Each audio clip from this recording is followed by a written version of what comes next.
में कितना उत्साह है, लेकिन राजनीति भी इस वक्त खूब हो रही है। जी हाँ, जरा आपको तस्वीरों के जरिए समझाते हैं कैसे हाँ ना की राजनीति चल रही है। देखिए, रामलला की प्राण प्रतिष्ठा समारोह के लिए निमंत्रण के लिए धन्यवाद, ये अखिलेश यादव ने ट्वीट किया है। आपको पिछले बयान याद आ रहे होंगे, लेकिन पहले आपको बता देते हैं। समारोह के सकुशल संपन्न होने की हार्दिक शुभकामनाएं, ट्वीट में उन्होंने ये लिखा है। पत्र दरअसल उन्होंने साझा किया था, हम प्राण प्रतिष्ठा समारोह के बाद सपरिवार दर्शनार्थी बनकर आएंगे, ये कहा गया है अखिलेश यादव की तरफ से। आपको याद होगा पहले अखिलेश यादव ये कह रहे थे कि व्यवहार हम अपनों से स्वीकार करते हैं, पता नहीं किसने भेजा है क्या है। फिर उन्होंने कहा कि हमें आया ही नहीं है, हमें निमंत्रण आया ही नहीं है, रसीद दिखा दें। और जब रसीद दिखा दी गई तो एक बड़ी सी चिट्ठी आती है जिसमें ये कहा जाता है कि बहुत शुक्रिया, हम सपरिवार आएंगे। लेकिन प्राण प्रतिष्ठा के बाद इसमें भी उन्होंने एक तरीका निकाल लिया बचने का। रिपोर्ट देखिए।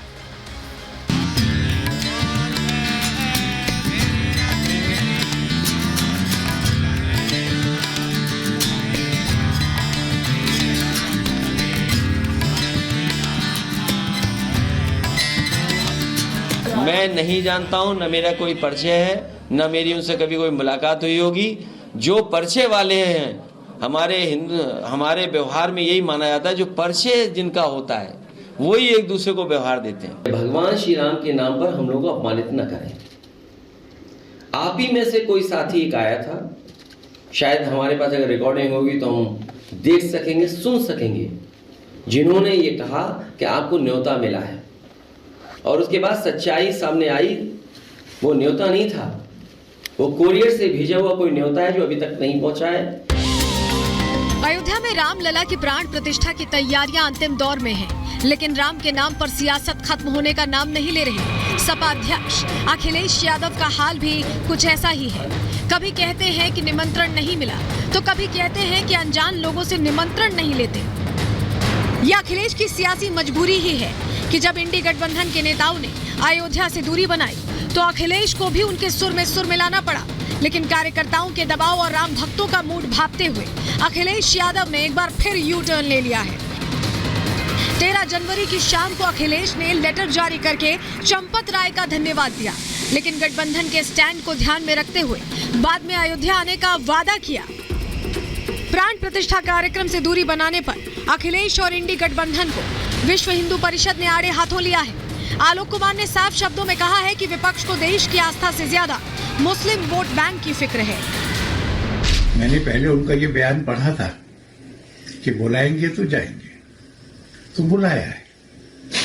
और अब मैंने ये बयान पढ़ा कि राम जी बुलाएंगे तो जाएंगे, तो अब मैं इस बात की उत्सुकता से इंतजार कर रहा हूं कि समाजवादी पार्टी को और उसके अध्यक्ष को राम जी बुलाते हैं या नहीं बुलाते। अखिलेश यादव अभी भी दो राहे पर हैं, वो तय नहीं कर पा रहे हैं कि वो सनातन के साथ जाएंगे कि ये वो अपनी तुष्टीकरण की नीति जो सपा की चली आई है उस पर ही चलेंगे।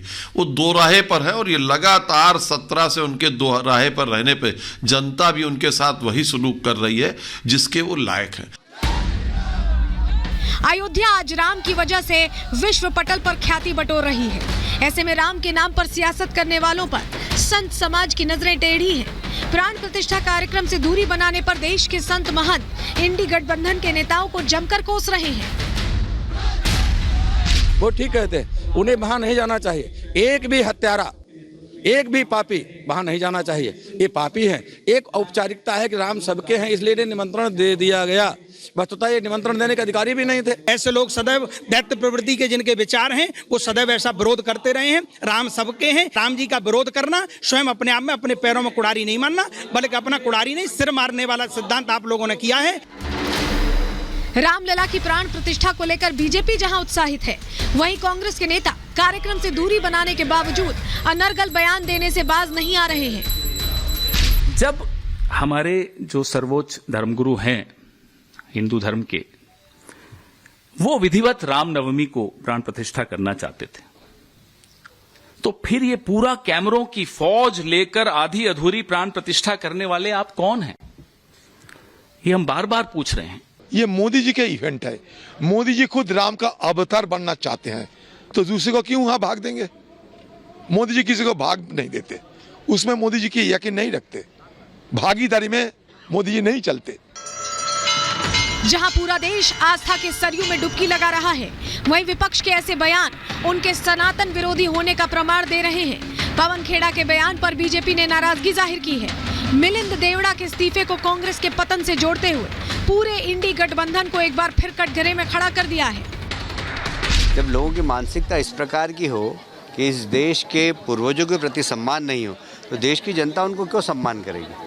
और इसलिए आने वाले समय में वे सब लोग जिन्होंने राम जी को नकारा था, उनके अस्तित्व को नकारा था, जनता उनको नकारेगी। हिंदू समाज का ये अत्यंत दीर्घ काल से चलता आया संघर्ष है, लड़ाइयाँ हुई है, लाखों लोगों का बलिदान हुआ है इसमें, मगर ये सब कुछ होने के बाद भी इस तरह के प्रसंग में निमंत्रण ठुकराना मुझे लगता है उनकी कम नसीबी है। राम मंदिर देश की आस्था का केंद्र बन गया है, जिस पर सियासत करना विपक्ष को भारी पड़ रहा है। वहीं बीजेपी को सियासी माइलेज मिल रहा है। यही वजह है कि इंडी गठबंधन अयोध्या से दूरी बनाकर अपने बचे हुए वोट बैंक को साधने में जुटा हुआ है। लेकिन मोदी की गारंटी विपक्ष के हर दांव पर भारी पड़ती दिख रही है। Bureau report, Republic Bharat. और चलिए आगे बढ़ते हैं। अब वक्त हो गया है अंदर की खबर में अयोध्या के अध्याय का।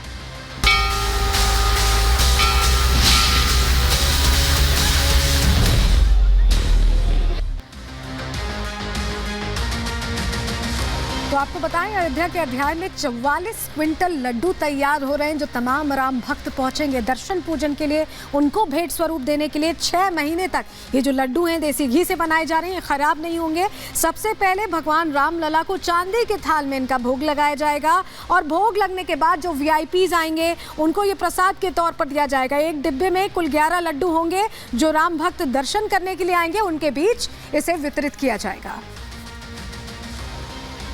और इसी के साथ आज के लिए अंदर की खबर में इतना ही। कल फिर हाजिर होंगे अयोध्या के कुछ नए रंग लेकर। तब तक के लिए दीजिए इजाजत। नमस्कार।